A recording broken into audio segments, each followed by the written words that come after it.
Hi everyone. ನೋಡ್ರಿ, science ನಾವು first chapter ಇವತ್ ನಾವು ಡಿಸ್ಕಷನ್ ಮಾಡೋಣ. ಸೊ ಎಲ್ರಿಗೂ ಹೇಳ್ರಿ, ಈ ಕೋರ್ಸ್ ಅನ್ನ ತಗೊಳ್ರಿ ಅಂತಂದ್ ಹೇಳಿ ಬಹಳ ಅಂದ್ರೆ ಬಹಳ ಯೂಸ್ ಆಗತ್ತ. ಇವಾಗ ಆಲ್ರೆಡಿ ನಾವು ಮ್ಯಾಥಮೆಟಿಕ್ಸ್ ಕ್ಲಾಸಸ್ ಗಳನ್ನ ನೋಡಕತ್ತೀವಿ. ಇವಾಗ ಸೈನ್ಸ್ ಅದ್ರ ಜೊತೆಗೆ GK ವಿಡಿಯೋಸ್ ಗಳನ್ನ ಕೂಡ ಹಾಕ್ತೀನಿ. ಎಲ್ರು ಕರೆಕ್ಟ್ ಆಗಿ ನೋಟ್ಸ್ ಗಳನ್ನ ಮಾಡ್ಕೊಳ್ರಿ. ಇಲ್ಲಿ ನೋಡ್ರಿ, ಫಸ್ಟ್ ಏನ್ ಚಾಪ್ಟರ್ ಏನಂತಂದ್ ಹೇಳಿದ್ರೆ ಜೀವಕೋಶ ಮತ್ತು ಅದರದ್ದು ನ್ಯೂಕ್ಲಿಯಸ್ ಬೇಸಿಕ್ಸ್ ಏನಂತಂದ್ ಹೇಳಿದ್ರೆ ಇದ್ರ ಬಗ್ಗೆ ನಾವು ಡಿಸ್ಕಷನ್ ಮಾಡೋಣ. ಇದ್ರ ಮೇಲೆ ಎಷ್ಟು ಕ್ವಶನ್ಸ್ ಗಳು ಬರ್ತಾವ, ಸೊ ಅವು ಎಲ್ಲಾ ಕ್ವಶನ್ಸ್ ಗಳನ್ನ ನಾನು ಇವಾಗ ನಿಮ್ಗೆ ಕ್ಲಾಸ್ ಅಲ್ಲಿ ಡಿಸ್ಕಷನ್ ಮಾಡ್ತೀನಿ. ಆಮೇಲೆ ಅದ್ರ ಜೊತೆಗೆ ಪ್ರಾಪರ್ ಆಗಿ ಇನ್ಫಾರ್ಮೇಶನ್ ನ ಕೊಡ್ತೀನಿ.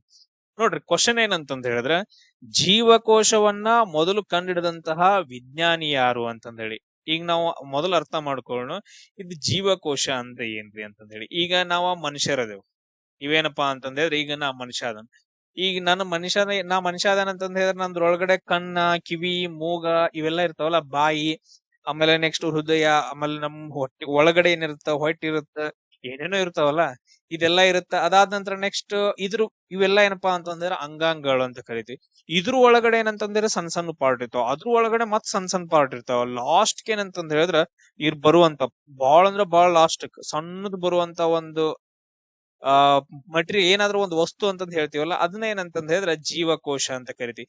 ಹಲವಾರು ಜೀವಕೋಶಗಳು, ಈಗ ಫಾರ್ ಎಕ್ಸಾಂಪಲ್ ಇವಾಗ ನಂದು ಕೂದ್ಲು ಐತೆ, ಕೂದ್ಲು ಒಳಗಡೆ ಸಣ್ಣ ಸಣ್ಣ ಸಣ್ಣ ಸಣ್ಣ ಜೀವಕೋಶಗಳು ಇರ್ತಾವ. ಅವೆಲ್ಲ ಸೇರ್ಬಿಟ್ಟು ಕೂದಲು ಮತ್ತ ಅದ್ರ ಜೀವಕೋಶ ಆಗಿರುತ್ತೆ. ಈಗ ನನ್ ಬೆರಳು ಐತೆ, ಬೆರಳು ಒಳಗಡೆ ಏನಂತಂದ್ ಹೇಳಿದ್ರೆ ಮಾಂಸಖಂಡನೂ ಐತೆ, ಅದ್ರ ಒಳಗಡೆ ಏನಪ್ಪಾ ಅಂತಂದ್ರೆ ಸಣ್ಣ ಸಣ್ಣ ಜೀವಕೋಶಗಳಿದಾವ. ಆ ಸಣ್ಣ ಜೀವಕೋಶಗಳು ಹೆಂಗಿರ್ತಾವ ಅಂತಂದ್ ಹೇಳಿದ್ರೆ ಈಗ ನೋಡಾಕಂದ್ರೆ ಈ ತರ ಇರ್ತಾವ. ಇದ್ರೊಳಗಡೆ ಏನಂತಂದ್ ಹೇಳಿದ್ರೆ ಕೇಂದ್ರ ಬಿಂದು ಅಂತಂದಿರತ್, ಅದನ್ನ ನಾವು ನ್ಯೂಕ್ಲಿಯಸ್ ಅಂತ ಕರಿತೀವಿ. ಅದ್ರ ಸುತ್ತಮುತ್ತ ಏನಂತಂದ್ ಹೇಳಿದ್ರೆ ಮೆಂಬ್ರೇನ್ ಅಂತಂದ್ ಹೇಳ್ತಾವ, ಅದನ್ನ ನಾವು ಆಮೇಲೆ ಡಿಸ್ಕಷನ್ ಮಾಡೋಣ. ಇಲ್ಲಿ ನಮಗ್ ಇನ್ನೊಂದಿರುತ್ತೆ, ಇದೇನಪ್ಪಾ ಅಂತಂದ್ ಹೇಳಿದ್ರೆ ಅದು ತುಂಬಾ ಸೆಕ್ಯೂರ್ ಆಗಿರುತ್ತೆ. ಅದೊಂದೇನು ಕೋಟೆಯನ್ನ ಕಟ್ಕೊಂಡು ತುಂಬಾ ಸೆಕ್ಯೂರ್ ಆಗಿರುತ್ತೆ. ಯಾರಾದ್ರೂ ಒಳಗಡೆ ವೈರಸ್ ಗಳು, ಬ್ಯಾಕ್ಟೀರಿಯಾ ಬಂತಂತಂದ್ ಹೇಳಿದ್ರೆ ಅವುಗಳನ್ನ ಕೊಲ್ಲಾಕ್ ಅಂತಂದ್ ಹೇಳಿ ಒಂದು ಲೈಸೋಸೋಮ್ ಇರುತ್ತೆ. ಆತ್ಮಹತ್ಯಾ ಸಂಚಿ ಅಂತಂದ್ ಹೇಳ್ತೀವಲ್ಲ, ಸರೌಂಡಿಂಗ್ ಆಗಿಬಿಡತ್ತ. ಆ ವೈರಸ್ ಸರೌಂಡ್ ಆಗ್ಬಿಟ್ಟು ಅದನ್ನೆಲ್ಲ ಏನಂತಂದ್ರೆ ನುಂಗ್ಬಿಟ್ಟು ನಂತನ ಸತ್ತೋಗ್ಬಿಡುತ್ತೆ. ಅದು ಸತ್ತೋಗತ್ತ, ಆ ವೈರಸ್ ನ ಕೊಲ್ಲತ್ತ. ಅದಕ್ಕೋಸ್ಕರ ಅದನ್ನ ನಾವು ಲೈಸೋಸೋಮ್ ಅಂತ ಕರಿತೀವಲ್ಲ. ಅದಾದ ನಂತರ ನೆಕ್ಸ್ಟ್ ಇನ್ನೊಂದ್ ಬರುತ್ತೆ, ಸರ್ ಎನರ್ಜಿ ಹುಟ್ಟಿಸ್ಬೇಕಲ್ರಿ, ಅದೆಲ್ಲಿ ಹುಟ್ಟತ್ತಂದ್ರೆ ಸೆಲ್ದೊಳಗಡೆ ಹುಟ್ಟತ್ತ. ಅದೇನಪ್ಪಾ ಅಂತಂದ್ರೆ ನಾವು ಮೈಟೋಕಾಂಡ್ರಿಯಾ ಅಂತ ಕರಿತೀವಿ. ಎಲ್ಲಿ ಬರುತ್ತೆ, ಇಲ್ಲೇ ಎಲ್ಲೋ ಬರುತ್ತೆ ಅನ್ಕೊಡ್ರಿ. ಈ ರೀತಿಯಾಗಿ ಮೈಟೋಕಾಂಡ್ರಿಯಾ ಬರುತ್ತೆ.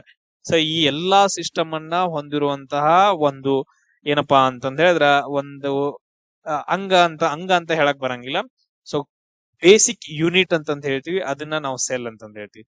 ಮನುಷ್ಯನ ಅಥವಾ ಒಂದು ಜೀವಿಯ ಬೇಸಿಕ್ ಯೂನಿಟ್ ಯಾವ್ದಂತಂದ್ರೆ ಸೆಲ್ ಅಥವಾ ಜೀವಕೋಶ ಅಂತ ಹೇಳ್ತೀವಿ.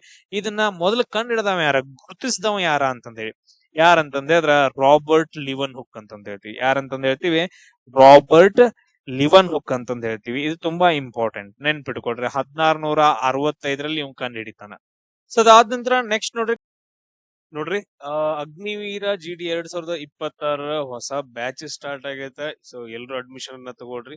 ಸೊ ಇದ್ರೊಳಗಡೆ ನಿಮ್ಗ ಎಲ್ಲಾ ವಿಡಿಯೋಸ್ ಗಳು ಸಿಗ್ತಾವ. GK ವಿಡಿಯೋಸ್ ಗಳು, ಆಮೇಲೆ ಸೈನ್ಸ್ ವಿಡಿಯೋಸ್ ಗಳು ತುಂಬಾ ಡೀಟೇಲ್ ಆಗಿ, ಆಮೇಲೆ ಮ್ಯಾಥ್ಸ್ ವಿಡಿಯೋಸ್ ಗಳು ವಿತ್ ಸ್ಟೆಪ್ ಬೈ ಸ್ಟೆಪ್. ನಿಮ್ಗೆಲ್ರಿಗೂ ಗೊತ್ತೈತೆ, ಇಲ್ಲಿವರೆಗೂ ನನ್ನ ಕಡೆಯಿಂದ ಇಂಡಿಯನ್ ಆರ್ಮಿಗೆ ಆಗಿರ್ಬೋದು, SSGD ಆಗಿರ್ಬೋದು ಎಷ್ಟು ಜನ ಜಾಬ್ ಆಗಿದಾರೆ, ಆಮೇಲೆ ನಿಮ್ ಸೀನಿಯರ್ಸ್ ಗಳಾಗಿರ್ಬೋದು, ನಿಮ್ ಫ್ರೆಂಡ್ಸ್ ಗಳಾಗಿರ್ಬೋದು. ಸೊ ಎಷ್ಟೋ ಜನ ನನ್ನ ಪ್ರೀವಿಯಸ್ ಕ್ಲಾಸಸ್ ಗಳನ್ನ ತಗೊಂಡು ತುಂಬಾ ಚೇಂಜಸ್ ಆಗತ್ತೆ. ನಿಮ್ಗೆಲ್ರಿಗೂ ಗೊತ್ತೈತೆ, ಯಾರನ್ನು ಫೋರ್ಸ್ ಮಾಡ್ತಿಲ್ಲ ಕೋರ್ಸ್ ತಗೊಳ್ರಿ, ಇದು ಮಾಡ್ರಿ ಅಂತಂದ ಹೇಳಿ. ಬಟ್ ಅದ್ರಲ್ಲಿ ಕೋರ್ಸ್ ಒಳಗಡೆ ಕಂಪ್ಲೀಟ್ ವಿಡಿಯೋಸ್ ಗಳು ಇರ್ತಾವ. GK ಅಂತಂದ ಹೇಳಿ ಎಕ್ಸಾಮ್ ಪರ್ಪಸ್ ಏನು ಇಂಪಾರ್ಟೆಂಟ್ ಇದಾವ ಆ ವಿಡಿಯೋಸ್ ಗಳು ಮಾತ್ರ. ಅದಾದ ನಂತರ ಮ್ಯಾಥ್ಸ್ಗೂ ಕೂಡ ಹಂಗೆ, ಆಮೇಲೆ ಸೈನ್ಸ್ ಕೂಡ, ರೀಸನಿಂಗ್ ಕೂಡ ಏನಂತಂದ ಹೇಳಿದ್ರೆ ಕವರ್ ಮಾಡ್ಕೊಟ್ಟಿದೀನಿ. ನಿಮ್ಗ ಈ ರೀತಿಯಾಗಿ ಏನಪ್ಪಾ ಅಂತಂದ ಹೇಳಿದ್ರ ವಿಡಿಯೋಸ್ ಗಳು ಸಿಗ್ತಾವ. ಸ್ಟೂಡೆಂಟ್ ಡ್ಯಾಶ್ ಬೋರ್ಡ್ ಒಳಗಡೆ ನಿಮ್ಗ ನೋಡ್ಬೇಕನ್ನಿಸ್ತು, ಒಂದ್ಸರಿ ಚೆಕ್ ಮಾಡ್ಬೇಕು ನಾನು ವಿಡಿಯೋಸ್ ಅಂತಂದ ಹೇಳಿದ್ರ ಸೆಕೆಂಡ್ ಕ್ಲಾಸ್ ನಂಬರ್ ಸಿಸ್ಟಮ್ ಮೇಲೆ ಏನಪ್ಪಾ ಅಂತಂದ ಹೇಳಿದ್ರ ವಿಡಿಯೋ ಐತೆ. ನೀವು ಡೈರೆಕ್ಟ್ ಆಗಿ ಹೋಗಿ ಆಪ್ ಲಿಂಕ್ ಅನ್ನ ನಾನು ಡಿಸ್ಕ್ರಿಪ್ಷನ್ ಬಾಕ್ಸ್ ಅಲ್ಲಿ ಹಾಕಿರ್ತೀನಿ, ಅದನ್ನ ನೋಡಿ ನೀವು ಚೆಕ್ ಮಾಡ್ಕೋಬಹುದು. ಇಲ್ಲ ಅಂತಂದ ಹೇಳಿದ್ರೆ ಇವಾಗ ಇದೇ ವಿಡಿಯೋದಲ್ಲಿ ಕಂಟಿನ್ಯೂಷನ್ ಏನಪ್ಪಾ ಅಂತಂದ ಹೇಳಿದ್ರೆ ಈ ಕ್ಲಾಸ್ ಅನ್ನ ನಾನು ಯೂಟ್ಯೂಬ್ ಅಲ್ಲೂ ಕೂಡ ಅಪ್ಲೋಡ್ ಮಾಡಿರ್ತೀನಿ. ಕಂಪ್ಲೀಟ್ ಆಗಿಲ್ಲ, ಬಟ್ ಅದ್ರ ಒಂದು 15 ಮಿನಿಟ್ಸ್ ಅಪ್ಲೋಡ್ ಮಾಡಿರ್ತೀನಿ. ನಿಮ್ಗ ಪ್ರತಿಯೊಂದು ಸ್ಟೆಪ್ಸ್ ಗಳು ಅರ್ಥ ಆಗ್ತಾ ಇತ್ತು, ಆಮೇಲೆ ನಾನು ಹೇಳಿದ್ದೆಲ್ಲ ಅರ್ಥ ಆಗ್ತಿತ್ತು ಅಂತಂದ ಹೇಳಿದ್ರೆ ಪ್ರತಿಯೊಬ್ರು ಕೋರ್ಸ್ ಅನ್ನ ಬೈ ಮಾಡ್ರಿ. ಆಮೇಲೆ ನೆಕ್ಸ್ಟ್ ಏನಪ್ಪಾ ಅಂತಂದ ಹೇಳಿದ್ರೆ ಆ ಕೋರ್ಸ್ ಒಳಗಡೆ ನಾನು ನಿಮ್ಗೆಲ್ಲ ಹೇಳ್ಕೊಡ್ತೀನಿ. ಈ ತರ ನೋಡ್ರಿ, ಮ್ಯಾಥಮೆಟಿಕ್ಸ್ ವಿಡಿಯೋಸ್ ಗಳು ಆಲ್ರೆಡಿ ಅಪ್ಲೋಡ್ ಆಗಿದಾವ, ತುಂಬಾ ಇನ್ನೂ ಕೂಡ ಅಪ್ಲೋಡ್ ಆಗ್ತಾ ಹೋಗ್ತಾವ. ಆಮೇಲೆ ನೆಕ್ಸ್ಟ್ ನೋಡ್ರಿ, ಸೈನ್ಸ್ ವಿಡಿಯೋಸ್ ಗಳು ಅಪ್ಲೋಡ್ ಮಾಡ್ತಾ ಇದೀನಿ. ಅದ್ರ ಜೊತೆಗೆ ಏನಂತಂದ ಹೇಳಿದ್ರೆ GK ವಿಡಿಯೋಸ್ ಗಳು ಕೂಡ ಏನಂದ್ರೆ ಅಪ್ಲೋಡ್ ಆಗ್ತಿದಾವ. ಸೊ ಯಾರು ಮಿಸ್ ಮಾಡ್ಕೊಳಕ್ ಹೋಗ್ಬೇಡ್ರಿ. ಮಿಸ್ ಮಾಡ್ಕೊಂಡಾದ ನಂತರ ಸರ್ ಜಾಬ್ ಆಗ್ಲಿಲ್ಲ, ಅದಾಗ್ಲಿಲ್ಲ, ಇದಾಗ್ಲಿಲ್ಲ ಅಂತ ಬೇಡ. ಪ್ರತಿಯೊಬ್ರು ಏನಂತಂದ್ ಹೇಳಿದ್ರ ಕೋರ್ಸ್ ಅನ್ನ ಬೈ ಮಾಡ್ರಿ. ಮಂತ್ಲಿ ಏನಪ್ಪಾ ಅಂತಂದ್ ಹೇಳಿದ್ರೆ ಹೊಸ ಬ್ಯಾಚ್ ಸ್ಟಾರ್ಟ್ ಆಗತ್ತ. ಪ್ರತಿ ಮಂತ್ ಏನಂತಂದ್ ಹೇಳಿದ್ರೆ ಹೊಸ ಬ್ಯಾಚ್ ಸ್ಟಾರ್ಟ್ ಆಗತ್ತ. ಹುಡುಗರು ಕಲಿತಾ ಇರ್ತಾರ, ಅದು ಮುಂದ್ ಹೋಗ್ತಾನೆ ಇರತ್ತ. ಆಮೇಲೆ ನೆಕ್ಸ್ಟ್ ಇಲ್ಲ ಸರ್ ನಮ್ಗೆ ಆಲ್ರೆಡಿ ಏಜ್ ಮುಗ್ದೈತ, ನಾವ್ ಹೆಂಗ್ ಮಾಡೋದ್ರಿ ಅಂತಂತ ಹೇಳಿದ್ರೆ, ಇವನ್ ನಾ ನಿಮ್ಗೊಂದ್ ಆಪ್ಷನ್ ಅನ್ನ ಕೊಡ್ತೀನಿ. ನೀವ್ ಯಾರನ್ನಾದ್ರೂ ರೆಫರ್ ಮಾಡಿದ್ರಿ ಅಂತಂತ ಹೇಳಿದ್ರ, ರೆಫರ್ ಮಾಡಿದ್ರಿ ಅಥವಾ ನೀವು ನಾನು ಓಲ್ಡ್ ಸ್ಟೂಡೆಂಟ್ಸ್ ಇದ್ರಿ, ರೆಫರ್ ಮಾಡ್ಬಿಟ್ಟು ಬೇರೆಯವ್ರದ್ದು ಅಡ್ಮಿಷನ್ ಕೊಟ್ರಿ ಅಂತಂದ್ ಹೇಳಿದ್ರೆ, ನಿಮ್ಮ ಹೆಸರು ಅಲ್ಲಿ ರೆಫರ್ ಅಂತಂದಿರತ್ತ, ನಿಮ್ ಹೆಸರು ಆಮೇಲೆ ಮೊಬೈಲ್ ನಂಬರ್ ಅನ್ನ ಹಾಕ್ರಿ. ಅದಾದ ನಂತರ ನನಗ ಪರ್ಸನಲ್ ಆಗಿ ವಾಟ್ಸ್ಆಪ್ ಅಲ್ಲಿ ಮೆಸೇಜ್ ಹಾಕ್ರಿ, ಸರ್ ನಾನು ಈ ಹುಡುಗನ್ನ ಅಡ್ಮಿಷನ್ ಮಾಡ್ಸಿದೇನ್ರಿ ಅಂತಂದ್ ಹೇಳಿ. ಈ ರೆಫರ್ ಮಾಡಿದ್ರಿ ಅಂತಂದ್ ಹೇಳಿದ್ರ ನಿಮಗ 100 ರೂಪೀಸ್ ಸಿಗತ್ತ. ಅದಾದ ನಂತರ ನೆಕ್ಸ್ಟ್ ಎಲ್ರಿಗೂ ಶೇರ್ ಮಾಡ್ರಿ, ಸಬ್ಸ್ಕ್ರೈಬ್ ಆಗ್ರಿ. ಎಲ್ಲಾ ವಿಡಿಯೋಸ್ಗಳು ನಿಮ್ಗ ಪ್ರಾಪರ್ ಆಗಿ ಸಿಗ್ತಾವ, ಮಿಸ್ ಮಾಡ್ಕೊಳಕ್ ಹೋಗ್ಬೇಡ್ರಿ. ಇಂತ ಒಂದು ಅಪರ್ಚುನಿಟಿ ಎಲ್ಲಿ ಸಿಗಂಗಿಲ್ಲ. ಅದಾದ ನಂತರ ನೆಕ್ಸ್ಟ್ ನಿಮ್ಗೆ ಓದಕ್ ಬೇಕಾಗಿರುವಂತಹ ನಿಮ್ಗ ಅಗ್ನಿವೀರ GD ಆನ್ಲೈನ್ ಟೆಸ್ಟ್ ಗಳು ಕೂಡ ಸಿಗ್ತಾವ.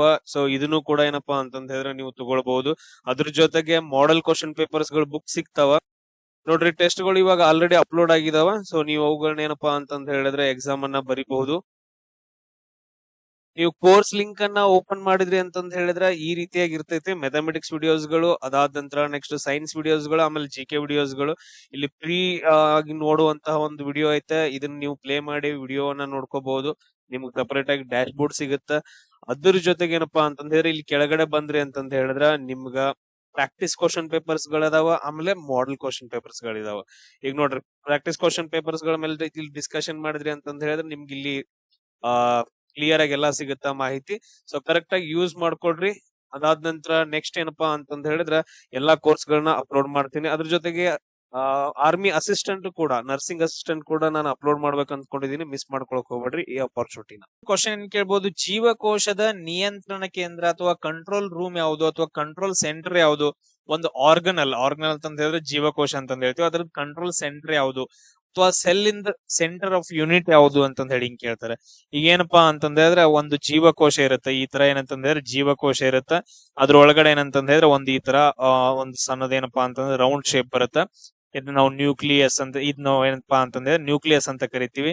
ಇದು ತುಂಬಾ ಇಂಪಾರ್ಟೆಂಟ್. ಅದ್ರ ಒಳಗಡೆ ಒಂದ್ ಸೆಂಟರ್ ಬರುತ್ತೆ ನೋಡ್ರಿ. ಸೊ ಇದೆಲ್ಲಾ ಸಿಸ್ಟಮ್ ಏನಪ್ಪಾ ಅಂತಂದ ಹೇಳಿದ್ರೆ ತುಂಬಾ ಇಂಪಾರ್ಟೆಂಟ್. ಇದೇನಂತಂದ ಹೇಳಿದ್ರೆ ಇಲ್ಲಿ ಏನಿರುತ್ತಲ್ಲ ಸೆಂಟರ್, ಇದನ್ನ ನಾವು ಏನಪ್ಪಾ ಅಂತಂದ ಹೇಳಿದ್ರೆ ನ್ಯೂಕ್ಲಿಯಸ್ ಅಂತಂದ ಹೇಳಿ ಕರಿತೀವಿ, nucleus. So control of center ಯಾವ್ದಪ್ಪಾ ಅಂತಂದ ಹೇಳಿದ್ರೆ ಕೇಂದ್ರಕ ಅಥವಾ ನ್ಯೂಕ್ಲಿಯಸ್ ಅಂತಂದ ಹೇಳ್ತೀವಿ. ಇದು ತುಂಬಾ ಇಂಪಾರ್ಟೆಂಟ್. ಇದು ಸುತ್ತಮುತ್ತ ಏನಂತಂದ ಹೇಳಿದ್ರೆ ನೆಕ್ಸ್ಟ್ ಇದು ಯಾಕೆ ಇಂಪಾರ್ಟೆಂಟ್ ಅಂತಂದ ಹೇಳಿದ್ರೆ, ಸರ್ ಇಲ್ಲಿ ನ್ಯೂಕ್ಲಿಯಸ್ ಮೆಂಬ್ರೇನ್ ಅಂತಂದ ಹೇಳಿ ಬರುತ್ತೆ. ಇದೆಲ್ಲ ಏನ್ ಸರೌಂಡಿಂಗ್, ಇದ್ರ ಒಳಗಡೆ ಏನಪ್ಪಾ ಅಂತಂದ ಹೇಳಿದ್ರೆ ಎಳಿ ಬರ್ತಾವ. ಈ ತರ ಎಳಿ ಏನಪ್ಪಾ ಅಂತಂದ ಹೇಳಿದ್ರೆ ಒಂದು ಮಟೀರಿಯಲ್ ಬರುತ್ತೆ. ಅದನ್ನ ನಾವ್ ಏನಂತ ಕರಿತೀವಿ ಅಂದ್ರೆ DNA ಅಂತ ಕರಿತೀವಿ. ನಮ್ಮಲ್ಲಿ DNA ಟೆಸ್ಟ್ ಮಾಡ್ತಾರ ಅಂತಂದ ಹೇಳ್ತಾರಲ್ಲ, ಅದ್ ಎಲ್ಲಿರತ್ತಪ್ಪ ಅಂತಂದ್ರೆ ಇಲ್ಲಿರುತ್ತೆ. ಈಗ ಫಾರ್ ಎಕ್ಸಾಂಪಲ್ ಸರ್, ಇವಾಗ ನಾನೇನಂತಂದ ಹೇಳಿದ್ರೆ ನಿಮ್ಮನ್ನ ಮುಟ್ತೇನ್ರಿ ಅಥವಾ ನಿಮ್ಮ ಅಂಗಿ ಮುಟ್ತೇನ್ರಿ. ಈ ಅಂಗಿ ಮುಟ್ತ ಅಂತಂದ ಹೇಳಿದ್ರೆ DNA ಟೆಸ್ಟ್ ಮಾಡ್ತಾರಲ್ಲ, ಫಿಂಗರ್ ಪ್ರಿಂಟ್ ಮುಡ್ತಾವ ಅಂತಂದ ಹೇಳ್ತಾರಲ್ಲ. ಅಂದ್ರ ಅಲ್ಲಿ ಏನಾಗತ್ತ ಅಂತಂದ ಹೇಳಿದ್ರೆ ನಮ್ದು ಸೊ ನಮ್ ಸತ್ ಸೆಲ್ಗಳು ಇರ್ತಾವಲ್ಲ ಅವೆಲ್ಲ ಅಲ್ಲಿ ಕೂತ್ ಬಿಡ್ತಾವ. ಆಮೇಲೆ ನೆಕ್ಸ್ಟ್ ಎಲ್ಲಾದ್ರೂ ಮುಟ್ರಿ ಅಂತಂದ ಹೇಳಿದ್ರೆ ನಮ್ ಪ್ರತಿಯೊಬ್ಬರಿಗೂ ಫಿಂಗರ್ ಪ್ಯಾಟರ್ನ್ ಅಂತಂದಿರತ್ತೆ, ಅದು ಮೂಡುತ್ತ. ಬಾಳ ಅಂದ್ರ ಸೂಕ್ಷ್ಮವಾಗಿ ನೋಡ್ಬೇಕಾಗತ್ತ, ಅವಾಗ ಅಷ್ಟ ಕಾಣಿಸುತ್ತೆ. ಸೇಮ್ ಅದೇ ತರ DNA ಗಳು ಎಲ್ಲಿರ್ತಾವಪ್ಪ ಅಂತಂದ ಹೇಳಿದ್ರೆ ನ್ಯೂಕ್ಲಿಯಸ್ ಒಳಗಡೆ ಇರ್ತಾವ, ಒಂಥರ ಎಳಿಯಾಗಿ. ಇದನ್ನ ಏನಂದ್ರ ನೀವ ನೆನ್ಪಿಟ್ಕೋಬೇಕು. ಅದಾದ ನಂತರ ನೆಕ್ಸ್ಟ್ ನೋಡ್ರಿ, ಪ್ರೋಕ್ಯಾರಿಯೋಟಿಕ್ ಜೀವಕೋಶಗಳಲ್ಲಿ ಯಾವ್ದು ಇರಂಗಿಲ್ಲ ಅಂತ ಕೇಳಿದಾರ. ನೆನ್ಪಿಟ್ಕೊಳ್ರಿ, ಪ್ರೋಕ್ಯಾರಿಯೋಟಿಕ್ ಆಮೇಲೆ ಯುಕ್ಯಾರಿಯೋಟಿಕ್ ಅಂತಂದ ಹೇಳಿ ಬರ್ತಾವ. ಸೊ ಯುಕ್ಯಾರಿಯೋಟಿಕ್ ಸೆಲ್ಗಳು ಅಂತಂದ ಹೇಳಿದ್ರ ಈಗ ನಾವು ಮನುಷ್ಯರದ್ ಹೇಳ್ತೀವಲ್ಲ, ಈ ತರ ನಮ್ದು ಯುಕ್ಯಾರಿಯೋಟಿಕ್ ಸೆಲ್ಗಳು ಇರ್ತಾವ್ರಿ. ಇದ್ರ ಒಳಗಡೆ ನಾವೇನಂದ್ರ ಬೇಸಿಕ್ ಯೂನಿಟ್ ಮಾತಾಡತ್ತೇವ ನಮ್ ಮನುಷ್ಯನ್ ದೇಹದಲ್ಲ. ಸೊ ಈ ತರ ಏನಂತಂದ ಹೇಳಿದ್ರೆ ಒಂದು ನ್ಯೂಕ್ಲಿಯಸ್ ಮೆಂಬ್ರೇನ್ ಬರುತ್ತ್ರಿ. ಅದಾದ ನಂತರ ಒಳಗಡೆ ನ್ಯೂಕ್ಲಿಯಸ್ ಇರತ್ತರ. ಅದಾದ ನಂತರ ಒಳಗಡೆ ಏನಂದ್ರೆ DNA ಇರತ್ರಿ. ಇದೆಲ್ಲೂ DNA ಹೊರಗ್ ಬರಂಗಿಲ್ರಿ, ನ್ಯೂಕ್ಲಿಯಸ್ ಒಳಗಡೆ ಬರುತ್ತಾರೆ. ಸೊ ಅದಕ್ಕೋಸ್ಕರ ಇದನ್ನ ನಾವ್ ಏನಂತ ಕರಿತೀವಿ ಅಂತಂದ ಹೇಳಿದ್ರೆ ವೆಲ್ ಡಿಫೈನ್ಡ್ ನ್ಯೂಕ್ಲಿಯಸ್ ಅಂತಂದ ಕರಿತೀವಿ. ಇದು ಯಾವ್ದ್ರಲ್ಲಿ ಬರುತ್ತ, ಯುಕ್ಯಾರಿಯೋಟಿಕ್ ಸೆಲ್ಗಳಲ್ಲಿ ಬರ್ತಾವ. ಯುಕ್ಯಾರಿಯೋಟಿಕ್ ಸೆಲ್ಗಳಂತಂದ ಹೇಳ್ತೀವಿ. Best example ಮನುಷ್ಯರದು. ಬಟ್ ಆದ್ರೆ ಇಲ್ಲಿ ಪ್ರೋಕ್ಯಾರಿಯೋಟಿಕ್ ಜೀವಕೋಶಗಳಂತಂದ ಹೇಳಿದ್ರೆ ಸರ್ ಅದ್ರಲ್ಲಿ ಈ ತರ ಡಿಫೈನ್ಡ್ ಸೆಲ್ ಇರಂಗಿಲ್ರಿ. ಅದೇನ್ ಫುಲ್ ಸೆಲ್ ಇರುತ್ತಲ್ರಿ, ಇಷ್ಟು ದೊಡ್ಡದ ಏನಂತಂದ ಹೇಳಿದ್ರೆ ಇದೆಲ್ಲ ಸೆಲ್ ಅಂತ ಅನ್ಕೊಡ್ರಿ. ಇದು ಸುತ್ತಮುತ್ತ ಎಲ್ಲ ಏನಂತಂದ ಹೇಳಿದ್ರೆ DNA ಇರುತ್ತೆ. ಅದ್ರಲ್ಲಿ ಈ ತರ ಹಿಂಗ್ ಸಪರೇಟ್ ಆಗಿ ನ್ಯೂಕ್ಲಿಯಸ್ ಮೆಂಬ್ರೇನು, ಅದಾದ ನಂತರ ಒಳಗಡೆ ನ್ಯೂಕ್ಲಿಯಸ್, ಅದ್ರ ಸುತ್ತ DNA ಇರಂಗಿಲ್ಲ. ಎಲ್ಲಿ ಬೇಕಾದಲ್ಲಿ DNA ಹರಡಿರುತ್ತೆ. ಸೊ ಅದಕ್ಕೋಸ್ಕರ ಅಲ್ಲಿ ವೆಲ್ ಡಿಫೈನ್ಡ್ ನ್ಯೂಕ್ಲಿಯಸ್ ಇರಂಗಿಲ್ಲ, ಎಲ್ಲಾ ಕಡೆ DNA ಹರಡಿರುತ್ತೆ. ಸೊ ಅದಕ್ಕೋಸ್ಕರ ಅವುಗಳನ್ನ ಪ್ರೋಕ್ಯಾರಿಯೋಟಿಕ್ ಜೀವಕೋಶಗಳು ಅಂತ ಕರಿತೀವಿ. ಅಂದ್ರೆ ಅದ್ರ ಒಳಗಡೆ ವೆಲ್ ಡಿಫೈನ್ಡ್ ನ್ಯೂಕ್ಲಿಯಸ್ ಇರಂಗಿಲ್ಲ, ಅಷ್ಟೇ ನೆನ್ಪಿಟ್ಕೊಡ್ರಿ.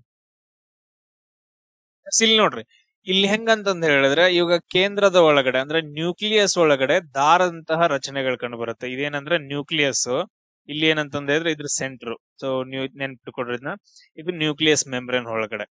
ಈಗ ಇದ್ರ ಸುತ್ತಮುತ್ತ ಏನಂತಂದ ಹೇಳಿದ್ರೆ ಈ ತರ ದಾರದ, ಈಗ ನಮ್ ಕಡೆ ನ್ಯೂಡಲ್ಸ್ ಇರ್ತಾವಲ್ಲ, ನ್ಯೂಡಲ್ಸ್ ಎಲ್ಲ ನೀವು ತಿಂತಿರಲ್ಲ, ಆ ತರ ಹೆಂಗ್ ಬೇಕಾದಂಗ್ ದಾರದ ಎಳೆಗಳು ಕಂಡು ಬರ್ತಾವ. ಸೊ ಅವುಗಳನ್ನ ನಾವ್ ಏನಂತ ಕರಿತೀವಿ ಅಂದ್ರ ಕ್ರೊಮ್ಯಾಟಿನ್ ಅಂತ ಕರಿತೀವಿ. ಅವುಗಳನ್ನ ನಾವೇನಂತ ಕರಿತೀವಿ ಅಂತಂದ್ರೆ ಕ್ರೊಮ್ಯಾಟಿನ್ ಅಂತ ಕರಿತೀವಿ. ಅವು ಯಾವ ತರ ಇರ್ತಾವ, ಬಿಡಿ ದಾರದ ಹಂಗ, ಅಥವಾ ಈಗ ನೂಡಲ್ಸ್ ಇರ್ತಾವಲ್ಲ ಹೆಂಗ್ ಬೇಕಾದಂಗ. ಸೊ ಅವುಗಳನ್ನ ಏನಂತಂದ ಹೇಳಿದ್ರೆ ಕ್ರೊಮ್ಯಾಟಿನ್ ಅಂತಂದ ಹೇಳಿ ಕರಿತೀವಿ. ಈ ಕ್ರೊಮ್ಯಾಟಿನ್ ಗಳೇನಂತಂದ ಹೇಳಿದ್ರೆ ಕೋಶ ವಿಭಜನೆ ಆಗುವಾಗ, ಅಂದ್ರೆ ಜೀವಕೋಶ ವಿಭಜನೆ ಆಗುವಾಗ, ಸೊ ಏನಂತಂದ ಹೇಳಿದ್ರೆ ಒಂದಿದ್ದದ ಏನಪ್ಪಾ ಅಂತಂದ ಹೇಳಿದ್ರೆ ಎರಡ್ ಆಗ್ತಿರ್ತಾವ. ಆ ಟೈಮ್ ಒಳಗೆ ಕೋಶ ವಿಭಜನೆ ಆಗುವಾಗ ಇವೆಲ್ಲಾ ಏನಪ್ಪಾ ಅಂತಂದ್ರೆ ಸೇರಿ ಈ ತರ ಆಗತ್ತಾವ ನೋಡ್ರಿ. ಪ್ರಾಪರ್ ಆಗಿ ಏನಪ್ಪಾ ಅಂತಂದ ಹೇಳಿದ್ರೆ ಒಂಥರ ಎಲ್ಲಾ ಸೇರ್ಬಿಟ್ಟು ಒಂದ್ ಕಡ್ಡಿ ಕಡ್ಡಿ ತರ, ಈ ತರ ಏನಂತಂದ ಹೇಳಿದ್ರೆ ಹಿಂಗ ಈ ತರ ಒಂದು ಸ್ಟ್ರಕ್ಚರ್ ಕಂಡು ಬರುತ್ತೆ. ಸೊ ಇವುಗಳನ್ನ ನಾವೇನಂತ ಕರಿತೀವಿ ಅಂತಂದ ಹೇಳಿದ್ರೆ ಕ್ರೋಮೋಸೋಮ್ ಅಂತ ಕರಿತೀವಿ. ಇವುಗಳನ್ನ ನಾವೇನಂತ ಕರಿತೀವಿ ಅಂದ್ರೆ ಕ್ರೋಮೋಸೋಮ್ ಅಂತ ಕರಿತೀವಿ. ಬಟ್ ಆದ್ರೆ ಇದ ಏನಪ್ಪಾ ಅಂತಂದ ಹೇಳಿದ್ರೆ ಬಿಡಿ ಬಿಡಿ ದಾರದ ರೂಪದಲ್ಲಿ, ಅಥವಾ ಸೊ ಈ ನೂಡಲ್ಸ್ ರೂಪದಲ್ಲಿ ಇತ್ತು ಅಂತಂದ ಹೇಳಿದ್ರೆ ಅವುಗಳನ್ನ ನಾವೇನಂತ ಕರಿತೀವಿ ಅಂದ್ರೆ ಕ್ರೊಮ್ಯಾಟಿನ್ ಅಂತಂದ ಹೇಳಿ ಕರಿತೀವಿ. ನ್ಯೂಕ್ಲಿಯಸ್ ಒಳಗಡೆ ಕ್ರೊಮ್ಯಾಟಿನ್ ಇರುತ್ತೆ, ಆಮೇಲೆ ಕ್ರೋಮೋಸೋಮ್ ಇರ್ತಾವ. ಸೊ ಇದನ್ನ ಏನಂತಂದ ಹೇಳಿದ್ರೆ ಪ್ರಾಪರ್ ಆಗಿ ನೀವು ನೆನ್ಪಿಟ್ಕೋಬೇಕು. ಇದ್ರ ಒಳಗಡೆ ಏನಪ್ಪಾ ಅಂತಂದ ಹೇಳಿದ್ರೆ DNA, ಆಮೇಲೆ ನೆಕ್ಸ್ಟ್ ಪ್ರೋಟೀನ್ ಇರುತ್ತೆ. ಆ ತರ ಎಳಿ ಎಳಿ ದಾರಗಳು ಇರ್ತಾವಲ್ಲ, ಅದ್ರೊಳಗಡೆ DNA ಮತ್ತು ಪ್ರೋಟೀನ್ ಇರುತ್ತೆ. ಈ DNA ಅದೊಳಗಡೆ ನಮಗ್ ಗುಣಲಕ್ಷಣಗಳಿರ್ತಾವ. ಈಗ ನೋಡ್ರಿ, ಅಪ್ಪನ ಕಡೆಯಿಂದ ಏನಂತಂದ ಹೇಳಿದ್ರೆ ಕೆಲವೊಂದು ಕ್ರೋಮೋಸೋಮ್ಸ್ ಗಳು ಬರ್ತಾವ, ಆಮೇಲೆ ಅವನ ಕಡೆಯಿಂದ ಕೆಲವೊಂದು ಕ್ರೋಮೋಸೋಮ್ಸ್ ಗಳು ಬರ್ತಾವ. ಸೊ ಅವುಗಳೆಲ್ಲ ಏನಂತಂದ ಹೇಳಿದ್ರೆ ಅವ್ರವರ ಗುಣಲಕ್ಷಣಗಳನ್ನ ಹೊತ್ಕೊಂಡಿರ್ತಾವ. ಈಗ ಫಾರ್ ಎಕ್ಸಾಂಪಲ್, ನಿನ್ ಮಗ ಸೇಮ್ ನಿನ್ನಂಗ ದುಂಬಿ ಹಾಕ್ತಾನ ನೋಡು, ನಿನ್ನಂಗ ಬೈತಾ ನೋಡು, ನಿನ್ನಂಗ ಸುಂಬಳ ಸೋರಿಸ್ತಾ ನೋಡು, ನಿನ್ನಂಗ ಕೂದ್ಲು ಬರತ್ತವ. ನಿಮ್ ಅಪ್ಪನಂಗ ನಿನ್ನೊಂದ್ ತಲಿ ಕೂದ್ಲು, ತಲೆயின் ಕೂದ್ಲೆಲ್ಲ ಹೋಗ್ಬಿಡ್ತಾವ. ಸೇಮ್ ನಿಮ್ ಅವ್ವನಂಗ ಮುಖ ಐತಿ. ನಾವ್ ನಿಮ್ ಅವ್ವನಂಗ ನೀ ಬೆಳ್ಳಗದಿ ನೋಡ್ಲೆ, ನಿಮ್ ಅಪ್ಪ ನಂಗ್ ಕರ್ಗದಿ ನೋಡ್ ನೀ. ನಿಮ್ ಅಪ್ಪ ನಂಗ್ ಏನಂತಂದ ಹೇಳಿದ್ರೆ ಹೈಟ್ ಅದಿ, ನಿಮ್ ಅವ್ವ ನಂಗ್ ಗಿಡ್ಡಕ್ಕದಿ ಅಂತಂದ ಹೇಳಿ ಈ ರೀತಿಯಾಗಿ ಏನಂತಂದ ಹೇಳಿದ್ರೆ ಗುಣಲಕ್ಷಣಗಳು ಬರ್ತಾವಲ್ಲ, ಅವೆಲ್ಲಾ ಗುಣಲಕ್ಷಣಗಳು ಯಾವ್ದ್ರಲ್ಲಿ ಇರ್ತಾವ, DNA ಒಳಗಡೆ ಇರ್ತಾವ. ಆ DNA ಅದ್ರ ಜೊತೆಗೆ ಪ್ರೋಟೀನ್ ಸೇರ್ಬಿಟ್ಟು ಅವೆಲ್ಲ ಇರ್ತಾವ ಕ್ರೊಮ್ಯಾಟಿನ್ ಎಳೆ ತರ ಇರ್ತಾವಲ್ಲ ಅದ್ರೊಳಗಡೆ ಕ್ರೋಮೋಸೋಮ್ಸ್ ಅಂತಂದ ಹೇಳ್ತೀವಿ, ಅಥವಾ ಕ್ರೊಮ್ಯಾಟಿನ್ ಒಳಗಡೆ ಇರ್ತಾವ. ಇದ್ ಅರ್ಥ ಆಯ್ತಾ ಎಲ್ರಿಗೂ? ಇದನ್ನ ನೆನ್ಪಿಟ್ಕೊಡ್ರಿ. ಸೊ ಅದಾದ ನಂತರ ನೆಕ್ಸ್ಟ್ ಸರಿ ಈಗ DNA ಅಂತಂದ್ ಹೇಳ್ತೀವ್ರಿ. DNA ದೊಳಗಡೆ ಏನಪ್ಪಾ ಅಂತಂದ ಹೇಳಿದ್ರೆ, ಇವಾಗ ನಾನ್ ಹೇಳ್ತೀನಿ, ಈಗ ನಾನು ಮನುಷ್ಯ ಅದೇನಿ, ನಾನು ಯಾವ್ದ್ರಿಂದ ನೋಡ್ತಾನೆ ಅಂತಂದ ಹೇಳಿದ್ರೆ ನಾನು ಕಣ್ಣುಗಳಿಂದ ನೋಡ್ತೇನೆ ಅಂತಂದ ಹೇಳಿ. ಕೆಲವೊಂದ್ ಜನ ಮೂಗಿಂದ ನೋಡೋರು ಬಾಳ ಮಂದಿ ಇದಾರೆ, ಯಾಕಂದ್ರೆ ಹೂ ಅಂತಾರ, ಅವ್ರ ಏನ್ ಮಾಡಕ್ ಬರಂಗಿಲ್ಲ. ಸೊ ಈ ನಾವು ಕಣ್ಣಿನಿಂದನ ನೋಡ್ತೇವೆ ಅಂತಂತ ಹೇಳ್ತೀವಲ್ಲ, ಸೇಮ್ ಅದೇ ತರ ಈ ಡಿ ಎನ್ ಎ ದೊಳಗಡೆ ಅನುವಂಶಿಕ ಮಾಹಿತಿಯನ್ನ ತಂದೆ ತಾಯಿಯಿಂದ ಮಕ್ಕಳಿಗೆ ಸಾಗಿಸೋದು. ಸೊ ತಂದೆ ತಾಯಿಯಿಂದ ಏನಪ್ಪಾ ಅಂತಂದ್ರೆ ನಾ ಇಲ್ಲಿವರೆಗೂ ಹೇಳ್ತನಲ್ಲ ಆಗ್ಲೇ, ಹೈಟ್ ಇದನ, ಕರ್ಗಿದನ, ಕುಳ್ಳಗಿದನ, ಕಣ್ಣಿನ ಕಲರು, ಮೈ ಬಣ್ಣದ ಕಲರು, ಸೊ ಇವೆಲ್ಲವನ್ನ ಏನಂತಂದ್ರೆ ಸಾಗಿಸ್ಬೇಕಲ್ಲ ತಂದೆಯಿಂದ ತಾಯಿ, ತಂದೆ ತಾಯಿಯಿಂದ ಏನಂತಂದ್ರೆ ಮಕ್ಕಳಿಗೆ. ಸೊ ಅವು ಏನಂತಂದ್ರೆ DNA ಒಳಗಡೆ ಕಂಡು ಬರ್ತಾವ. ಅದ್ರಲ್ಲೂ DNA ಒಳಗೆ ಎಲ್ಲಿರ್ತಾವು ಪ್ರಾಪರ್ ಆಗಿ, ಅವುಗಳನ್ನ ಏನಂತ ಕರೀತಾರ ಅಂತ ಕೇಳಿದ್ರೆ ಅವುಗಳನ್ನ ನಾವ್ ಏನಂತ ಕರಿತೀವಿ ಅಂದ್ರೆ ಜೀನ್ಸ್ ಅಂತಂದ್ ಹೇಳಿ ಕರಿತೀವಿ. ಏನಂತ ಕರಿತೀವಿ? ಜೀನ್ಸ್ ಅಂತಂದ್ ಹೇಳಿ ಕರಿತೀವಿ. ಅಂದ್ರೆ DNA ಕಾರ್ಯನಿರ್ವಾಹಕ ಘಟಕ ಅಂತಂದ್ ಹೇಳಿ ಬರುತ್ತೆ, ಅಥವಾ ಕಾರ್ಯಾತ್ಮಕ ಘಟಕ, ಅದೇನಂದ್ರೆ ಜೀನ್ ಅಂತ ಕರಿತೀವಿ. ಇದ್ರ ಒಳಗಡೆ ಏನಪ್ಪಾ ಅಂತಂದ್ರೆ ಅನುವಂಶಿಕ ಮಾಹಿತಿ ಅಡ್ಕೊಂಡಿರುತ್ತ. ಅರ್ಥ ಆಯ್ತಾ ಎಲ್ರಿಗೂ? ಇಷ್ಟ. ಎಸ್. ಅದಾದ ನಂತರ ನೆಕ್ಸ್ಟ್ ಕ್ವಶನ್ ನೋಡಿ. ನೆಕ್ಸ್ಟ್ ಏನಂತಂದ್ ಹೇಳಿದ್ರ power house of the cell ಅಂತಂದ್ ಹೇಳ್ತೀವಿ. ಅಂದ್ರೆ ಜೀವಕೋಶದ ಶಕ್ತಿ ಕೇಂದ್ರ ಯಾವುದು, power house of the cell ಅಂದ್ರೆ ಏನು ಅಂತಂದ್ ಹೇಳಿ. ಸೊ ನಾವ್ ಏನಂತ ಕರಿತೀವಿ ಅಂತಂದ್ ಹೇಳಿದ್ರೆ ಮೈಟೋಕಾಂಡ್ರಿಯಾ ಅಂತಂದ್ ಹೇಳ್ತೀವಿ. ಏನಂತಂದ್ ಹೇಳ್ತೀವಿ? ಮೈಟೋಕಾಂಡ್ರಿಯಾ ಅಂತಂದ್ ಹೇಳ್ತೀವಿ. ಸರ್ ಇದು ಹೆಂಗ್ ಆಗತ್ರಿ, ಇದು ಹೆಂಗ್ ಆಗತ್ತ ಅನ್ನೋದು ನಾನು ಹೇಳ್ತೀನಿ ನಿಮ್ಗ. ಇಲ್ಲಿ ನಿಮ್ಗ್ ಅರ್ಥ ಆಗೋ ತರ ಹೇಳ್ಬೇಕಂತಂದ್ ಹೇಳಿದ್ರೆ ಈಗ ಸಿಂಪಲ್ ಆಗಿ ಅರ್ಥ ಮಾಡ್ಕೊಳ್ರಿ. ಈಗ ನಾವು ಏನಪ್ಪಾ ಅಂತಂದ್ ಹೇಳಿದ್ರೆ ಊಟ ಮಾಡ್ತೀವಿ. ಸೊ ಊಟ ಏನಂತಂದ್ ಹೇಳಿದ್ರೆ ಮಾಡ್ತೀವಲ್ಲ, ಈ ಊಟ ಏನಪ್ಪಾ ಅಂತಂದ್ ಹೇಳಿದ್ರ ಜೀರ್ಣ ಆಗತ್ತ. ಊಟ ಏನಂದ್ರ ಹೊಟ್ಟೆ ಹೋಗುತ್ತ, ಹೊಟ್ಟೆ ಹೋಗ್ಬಿಟ್ಟಂತ ಜೀರ್ಣ ಕ್ರಿಯೆ ಆಗತ್ತ. ಅದಾದ ನಂತರ ಸ್ಮಾಲ್ ಇಂಟೆಸ್ಟೈನ್ ಹೋಗುತ್ತಾ. ಸೊ ಈ ತರ ಏನಪ್ಪಾ ಅಂತಂದ್ರೆ ಬಿಗ್ ಇಂಟೆಸ್ಟೈನ್, ಆಮೇಲೆ ಸ್ಮಾಲ್ ಇಂಟೆಸ್ಟೈನ್. ಸ್ಮಾಲ್ ಇಂಟೆಸ್ಟೈನ್ ಇಲ್ಲಿ ಏನಾಗತ್ತ ಅಂತಂದ್ ಹೇಳಿದ್ರ ಆಹಾರದ ಸಣ್ಣ ಸಣ್ಣ ಕಣಗಳು ರಕ್ತದಲ್ಲಿ ಮಿಕ್ಸ್ ಆಗ್ತಾವ. ಈ ರಕ್ತ ಎಲ್ಲಿ ಹೋಗುತ್ತಪ್ಪ ಅಂತಂದ ಹೇಳಿದ್ರ, ಸೊ ರಕ್ತ ಪಂಪ್ ಹಾಕೋತ, ಹಾರ್ಟ್ ಇಂದ ಪಂಪ್ ಹಾಕೋತ, ಸೊ ಆಹಾರದ ಕಣಗಳನ್ನ ತಗೊಂಡು ಸೆಲ್ ಗಳಿಗೆ ಹೋಗುತ್ತೆ. ಕ್ಲಿಯರ್? ಆ ಸೆಲ್ ಗಳಲ್ಲಿ ಏನಪ್ಪಾ ಅಂತಂದ ಹೇಳಿದ್ರೆ ಒಂದಿರುತ್ತ ಮೈಟೋಕಾಂಡ್ರಿಯಾ ಅಂತಂದ ಹೇಳಿ. ಅದೇನಂತಂದ ಹೇಳಿದ್ರೆ ಇದು ಈ ಸೆಲ್ ಒಳಗಡೆ ಹೋಗ್ಬಿಟ್ಟೆ ಅಂತಂದ ಹೇಳಿದ್ರೆ ಆಹಾರದ ಕಣಗಳು ಮೈಟೋಕಾಂಡ್ರಿಯಾ ಹತ್ರ ಬರ್ತಾವ. ಸೊ ಜನರಲ್ ಆಗಿ ಹೇಳತ್ತೇನೆ, ನೆನ್ಪಿಟ್ಕೊಡ್ರಿ. ಈ ಆಹಾರದ ಕಣಗಳನ್ನ ನಾವೇನಂತ ಕರಿತೀವಿ ಅಂದ್ರೆ C6H12O6 ಗ್ಲೂಕೋಸ್ ಅಂತ ಕರಿತೀವಿ. ಸೊ ಇದು ಬರುತ್ತ. ಅದಾದ ನಂತರ ನಾವು ಉಸಿರಾಟ ಕ್ರಿಯೆ ಮಾಡ್ತೀವಲ್ಲ, ಉಸಿರಾಟ ಎಲ್ಲಿಂದ? ಸೊ ಇದರಿಂದ ಲಂಗ್ಸ್ ಗಳಿಂದ. ಲಂಗ್ಸ್ ಇಂದ ಎಲ್ಲಿಗೆ ಬರುತ್ತಾ? ಹಾರ್ಟ್ ಇಂದ ಎಲ್ಲಿಗೆ ಬರುತ್ತಾ? ರಕ್ತದಲ್ಲಿ ಮಿಕ್ಸ್ ಆಗತ್ತ. ಸೊ ಯಾವುದು? ಆಕ್ಸಿಜನ್. ಸೊ ಅದ ರಕ್ತದಿಂದ ಮೂಲಕ ಏನಂತಂದ ಹೇಳಿದ್ರೆ ಮತ್ತೆ ಎಲ್ಲಿ ಬರುತ್ತ? ಸೊ ಎಲ್ಲಾ ಸೆಲ್ ಗಳಿಗೆ ಬರ್ತಾವ. ಸೊ ಇದರಿಂದ ಏನಪ್ಪಾ ಅಂತಂದ ಹೇಳಿದ್ರೆ ಆಕ್ಸಿಜನ್ ಸಿಗುತ್ತೆ. ಇವು ಎರಡದ್ರ ನಡುವೆ ಕ್ರಿಯೆಗಳು ನಡೀತಾವ. ಸೊ ಹಲವಾರು ಕ್ರಿಯೆಗಳು, ಅವೆಲ್ಲ ಬಹಳ ಇಂಪಾರ್ಟೆಂಟ್ ಆಗಿ ನಮ್ಗೇನ್ ಇಂಪಾರ್ಟೆಂಟ್ ಇಲ್ಲ, ಜಸ್ಟ್ ಹೇಳತ್ತೇನೆ ಜನರಲ್ ಆಗಿ. ಇವ್ರ ಎರಡೂದ್ರ ನಡುವೆ ಕ್ರಿಯೆಗಳು ನಡೆದ ಏನಾಗತ್ತ, ನಮಗ ಆ ಪ್ಲೇಸ್ ಅಲ್ಲಿ ಒಂದು ಕಾರ್ಬನ್ ಡೈಆಕ್ಸೈಡ್ ಉಂಟಾಗತ್ತ. ಈ ಕಾರ್ಬನ್ ಡೈಆಕ್ಸೈಡ್ ಮತ್ತೇನಾಗತ್ತ? ರಕ್ತದ ಮೂಲಕ ಹೊರಗಡೆ ಬರುತ್ತೆ. ಸೊ ಅಷ್ಟ. ಅದಾದ ನಂತರ ಇದ್ರ ಜೊತೆಗೆ ಏನ್ ಬರ್ತೈತಿ? ಸೊ 6H2 ಅದು ನೀರ್ ಉತ್ಪತ್ತಿ ಆಗತ್ತ. ಆಮೇಲೆ ನೆಕ್ಸ್ಟ್ ಏನಪ್ಪಾ ಅಂತಂದ್ರೆ ATP ರೂಪದಲ್ಲಿ ಶಕ್ತಿ ಉತ್ಪಾದನೆ ಆಗತ್ತ. ಇದನ್ನ ನೆನ್ಪಿಟ್ಕೊಡ್ರಿ. ಏನೇನ್ ಬೇಕು? ಆಹಾರದ ಕಣಗಳು, ಗ್ಲೂಕೋಸ್ ಬೇಕು, ಆಮೇಲೆ ಆಕ್ಸಿಜನ್ ಬೇಕು. ಅದ್ರ ಜೊತೆಗೆ ಸೊ ಎಲ್ಲಾ ಕ್ರಿಯೆ ನಡೆದ್ಬಿಟ್ಟು ಮೈಟೋಕಾಂಡ್ರಿಯಾದೊಳಗಡೆ ಕಾರ್ಬನ್ ಡೈಆಕ್ಸೈಡ್ ಉತ್ಪಾದನೆ ಆಗತ್ತ, CO2 ಉತ್ಪಾದನೆ ಆಗತ್ತ. ಅದನ್ನ ನಾವು ಹೊರಗಡೆ ಹಾಕ್ತಿವಿ. ಆಮೇಲೆ ಯಾವ ರೂಪದಲ್ಲಿ ಶಕ್ತಿ ಬಿಡುಗಡೆ ಆಗತ್ತ ಅಂತಂದ್ರೆ ATP ರೂಪದಲ್ಲಿ ಶಕ್ತಿ ಬಿಡುಗಡೆ ಆಗತ್ತ. ಇದು ಪಾಯಿಂಟ್ ಅನ್ನ ನೀವು ನೆನ್ಪಿಟ್ಕೊಳ್ರಿ. ಸೊ ಇದನ್ನ ಒಂದ್ ಸರಿ ಅಲ್ಲ, 2 ಸರಿ ವಿಡಿಯೋಸ್ ಅನ್ನ ನೋಡ್ರಿ. ಒಂದೇ ಸರಿಗೆ ಅರ್ಥ ಆಗ್ಲಿಲ್ಲ, ಇವಾಗ ಫಸ್ಟ್ ಟೈಮ್ ನೀವೆಲ್ಲ ಇದನ್ನೆಲ್ಲ ಕೇಳ್ತಿರ್ತೀರ. ಅದಕ್ಕ ನೆಕ್ಸ್ಟ್ ನೋಡ್ರಿ, ಮೈಟೋಕಾಂಡ್ರಿಯಾವು ಶಕ್ತಿಯನ್ನ ಯಾವ ರೂಪದಲ್ಲಿ ಬಿಡುಗಡೆ ಮಾಡುತ್ತ ಅಂತಂದ ಹೇಳಿ ನಾನು ಇವಾಗ್ಲೇ ಹೇಳದ್ನಲ್ಲ. ಯಾವ ರೂಪದಲ್ಲಿ? ಸರ್, ATP ರೂಪದಲ್ಲಿ. ಅದನ್ನ ನಾವ್ ಏನಂತ ಕರಿತೀವಿ ಅಂದ್ರ ಅಡಿನೋಸಿನ್ ಟ್ರೈಫಾಸ್ಫೇಟ್ ಅಂತ ಕರಿತೀವಿ. ಏನಂತ ಕರಿತೀವಿ? ಅಡಿನೋಸಿನ್ ಟ್ರೈಫಾಸ್ಫೇಟ್ ಅಂತಂದ ಹೇಳಿ ಕರಿತೀವಿ. ಇದನ್ನ ನೀವು ನೆನ್ಪಿಟ್ಕೋಬೇಕು. ಇದ್ ಇನ್ನೊಂದ್ ಕರಿತಾರಲ್ಲ ಸರ್, ಎನರ್ಜಿ ಕರೆನ್ಸಿ ಯಾವ್ದ್ರಿ ಸರ್ ಅಂತ ಕರೀತಾರೆ. ಎನರ್ಜಿ ಕರೆನ್ಸಿ ಯಾವ್ದ್ರಿ ಅಂತಂದ ಹೇಳಿದ್ರೆ ಅದನ್ನು ಕೂಡ ATP ಅಂತಾನೆ ಹೇಳ್ತೀವಿ, ನೆನ್ಪಿಟ್ಕೋಬೇಕು. ಆಮೇಲೆ ಮೈಟೋಕಾಂಡ್ರಿಯಾದ ಒಳಪೊರೆಯಲ್ಲಿ ಏನಂತಂದ್ರೆ, ಮೈಟೋಕಾಂಡ್ರಿಯಾದೊಳಗಡೆ ಏನಂತಂದ್ರೆ ಈ ತರ ಏನಪ್ಪಾ ಅಂತ ಸ್ಟ್ರಕ್ಚರ್ ಬರ್ತಾವ. ಮಡಿಕೆಗಳಿದಾವಲ್ಲ, ಮಡಿಕೆ ತರ ಕಾಣಿಸತ್ತಿಲ್ಲ? ಈ ಮಡಿಕೆ ತರ ಕಂಡು ಬರುವಂತಹ ಸ್ಟ್ರಕ್ಚರ್ ಅನ್ನ ನಾವು ಏನಂತ ಕರಿತೀವಿ ಅಂತ ಕೇಳಿದ್ರ ಏನಂತ ಕರೀತಾರ ಅಂದ್ರ ಕ್ರಿಸ್ಟೆ ಅಂತಂದ ಹೇಳಿ ಕರೀತಾರೆ. ಏನಂತ ಕರೀತಾರ? ಕ್ರಿಸ್ಟೆ. ಇದು ಕ್ರಿಸ್ಟೆ ಅಂದ್ರೆ ಏನ? ಇದು ತುಂಬಾ ಇಂಪಾರ್ಟೆಂಟ್. ಇದು ಮೈಟೋಕಾಂಡ್ರಿಯಾದ ಒಳಪೊರೆ ಒಳಗಡೆ ಬರುತ್ತ. ಸೊ ಒಂಥರ ಮಡಿಕೆಗಳ ತರ ಇರುತ್ತ. ಇದೇ ಮೇನ್ ಇಂಪಾರ್ಟೆಂಟ್. ಈ ಇದ್ರಲ್ಲಿ ಏನಪ್ಪಾ ಅಂತಂದ ಹೇಳಿದ್ರ, ಸೊ ಆಹಾರದ ಕಣಗಳು ಆಕ್ಸಿಜನ್ ಓಡಾಡಿ ಏನಂತಂದ ಹೇಳಿದ್ರ ATP ರೂಪದಲ್ಲಿ ಶಕ್ತಿ ಬಿಡುಗಡೆ ಆಗತ್ತ. ಮೈಟೋಕಾಂಡ್ರಿಯಾದೊಳಗಡೆ ಒಳಗಡೆ ಮಡಿಕೆ ಅಂತ ಪೊರೆಗಳು ಬರ್ತಾವ. ಆ ಮಡಿಕೆ ಅಂತ ಪೊರೆಗಳನ್ನ ಕ್ರಿಸ್ಟೆ ಅಂತ ಕರೀತಾರೆ. ಇದರಲ್ಲಿ ಕೆಳಗಡೆ ಬಿದ್ದು ಮೇಲ್ಗಡೆ ಎದ್ದು, ಕೆಳಗಡೆ ಬಿದ್ದು ಮೇಲ್ಗಡೆ ಎದ್ದು ಆಹಾರದ ಕಣಗಳು ಮತ್ತು ಆಕ್ಸಿಜನ್ ಇದ್ರ ನಡುವೆ ರಿಯಾಕ್ಷನ್ ನಡೆದ್ ಏನಪ್ಪಾ ಅಂತಂದ್ರೆ ಶಕ್ತಿ ಬಿಡುಗಡೆ ಆಗತ್ತ. ಅದನ್ನ ನಾವ್ ಏನಂತ ಕರಿತೀವಿ ಅಂದ್ರೆ ATP ಅಂತ ಕರಿತೀವಿ. ಅರ್ಥ ಆಯ್ತೇನ್ರ? ಕ್ಲಿಯರ್ ಆಯ್ತು ಹೆಂಗ್ ನಡೀತೈತಿ ಅಂತಂದ ಹೇಳಿ? ಸ್ವಲ್ಪ ಡೀಟೇಲ್ ಆಗಿ ಹೊಂಟೈತ, ಅರ್ಥ ಮಾಡ್ಕೊಳ್ರಿ. ಬಟ್ ಈ ಕ್ವಶನ್ಸ್ ಗಳು ಬಹಳ ಇಂಪಾರ್ಟೆಂಟ್, ನೆನ್ಪಿಟ್ಕೊಳ್ರಿ. ನೆಕ್ಸ್ಟ್ ಕ್ವಶನ್ ಏನಂದ್ರ, ಸ್ವಂತ DNA ಮತ್ತು ರೈಬೋಸೋಮ್ ಗಳನ್ನ ಹೊಂದಿರುವ ಅಂಗ ಯಾವುದು ಅಂತಂದ ಹೇಳಿ. ಈಗ ನೋಡ್ರಿ, ಈಗ ಸೆಲ್ ಬರುತ್ತೆ. ಈ ಸೆಲ್ ಒಳಗಡೆ ಏನಂತಂದ್ರೆ ಇದು ನ್ಯೂಕ್ಲಿಯೋಲಸ್, ಆಮೇಲೆ ನೆಕ್ಸ್ಟ್ ನ್ಯೂಕ್ಲಿಯಸ್. ಇದ್ರ ಒಳಗಡೆ ಏನಂತಂದ್ರೆ DNA ಕಂಡು ಬರುತ್ತೆ. ಆಮೇಲೆ ನೆಕ್ಸ್ಟ್ ಏನಂತಂದ್ರೆ ರೈಬೋಸೋಮ್ ಕಂಡು ಬರ್ತಾವ. ರೈಬೋಸೋಮ್ ಏನಂತಂದ್ರೆ ಪ್ರೋಟೀನ್ ಗಳನ್ನ ಉತ್ಪತ್ತಿ ಮಾಡುತ್ತೆ ನಮ್ ಬಾಡಿ ಒಳಗಡೆ. ಅದಾದ ನಂತರ ಮೈಟೋಕಾಂಡ್ರಿಯಾ ಕಂಡು ಬರುತ್ತೆ, ಗಾಲ್ಗಿ ಸಂಕೀರ್ಣಗಳು. ಆಮೇಲೆ ಲೈಸೋಸೋಮ್ ಅಂತ ಕಂಡು ಬರುತ್ತೆ. ಲೈಸೋಸೋಮ್ ಅಂತಂದ ಹೇಳಿದ್ರೆ ಏನು? ಆತ್ಮಹತ್ಯಾ ಸಂಚಿ ಅಂತಂದ ಹೇಳ್ತೀವಲ್ಲ, ಲೈಸೋಸೋಮು. ಈ ತರ ಏನಂತಂದ್ರೆ ಹಲವಾರು ಘಟಕಗಳು ಕಂಡು ಬರ್ತಾವ. ಸೊ ನಮಗೇನು ಈ ಇದ್ರೊಳಗಡೆ ಏನಂತಂದ್ರೆ DNA ಇರುತ್ತೆ ಅಷ್ಟೇ, ಬೇರೆ ಯಾವ ಅಂಗಗಳು ಇರಂಗಿಲ್ಲ. ಬಟ್ ಅದ್ರಲ್ಲೂ ಕೂಡ ಏನಂತಂದ್ರೆ ಮೈಟೋಕಾಂಡ್ರಿಯಾ ಅಂದ್ರೆ ಬಹಳ ಇಂಪಾರ್ಟೆಂಟ್ ಅಲ್ಲ, ಶಕ್ತಿ ಉತ್ಪಾದನಾ ಕೇಂದ್ರ, ಶಕ್ತಿ ಉತ್ಪಾದನೆ ಮಾಡುತ್ತ. ಅದಕ್ಕೆ ಹಲವಾರು ಪ್ರೋಟೀನ್ ಗಳು ಬೇಕು. ಸೊ ಅದಕ್ಕೋಸ್ಕರ ಈ ಮೈಟೋಕಾಂಡ್ರಿಯಾ ಏನಪ್ಪಾ ಅಂತಂದ್ರೆ ಅದಕ್ಕೊಂದು ವಿಶೇಷ ಸ್ಥಾನಮಾನ ಐತೆ, ವಿಶೇಷ ರೀತಿ ಆಗೈತೆ, ಸ್ಪೆಷಲ್ ಅದೊಂದು ಮೈಟೋಕಾಂಡ್ರಿಯಾ. ಅದ್ರ ಒಳಗಡೆ ಏನಂತಂದ್ರೆ ಅದರಲ್ಲಿ ಸ್ವಂತ DNA ಬರುತ್ತೆ. ಅದ್ರೊಳಗಡೆ ರೈಬೋಸೋಮ್ ಕಂಡುಗಳು ಬರ್ತಾವ. ಈ ರೈಬೋಸೋಮ್ ಏನ್ ಮಾಡತ್ತ ಅಂತಂದ್ರೆ ಶಕ್ತಿ ಉತ್ಪಾದನೆ ಮಾಡಕ್ ಎಷ್ಟು ಪ್ರೋಟೀನ್ ಬೇಕೋ ಅಷ್ಟು ಪ್ರೋಟೀನ್ ಅನ್ನ ಬಿಡುಗಡೆ ಮಾಡತ್ತ ಅದು. ಸೊ ಈ ತರ ಸ್ವಂತ DNA ಮತ್ತು ರೈಬೋಸೋಮ್ ಗಳನ್ನ ಹೊಂದಿರುವ ಒಂದು ಆರ್ಗನಲ್ ಅಂಗಕ ಯಾವ್ದಪ್ಪ ಅಂತಂದ ಹೇಳಿದ್ರೆ ಮೈಟೋಕಾಂಡ್ರಿಯಾ ಅಂತಂದ ಹೇಳ್ತೀವಿ, ಬೇರೆ ಯಾವ್ದು ಅಲ್ಲ. ಮೈಟೋಕಾಂಡ್ರಿಯಾದೊಳಗಡೆ ಸ್ವಂತ DNA ರೈಬೋಸೋಮ್ ಕಂಡು ಬರ್ತಾವ.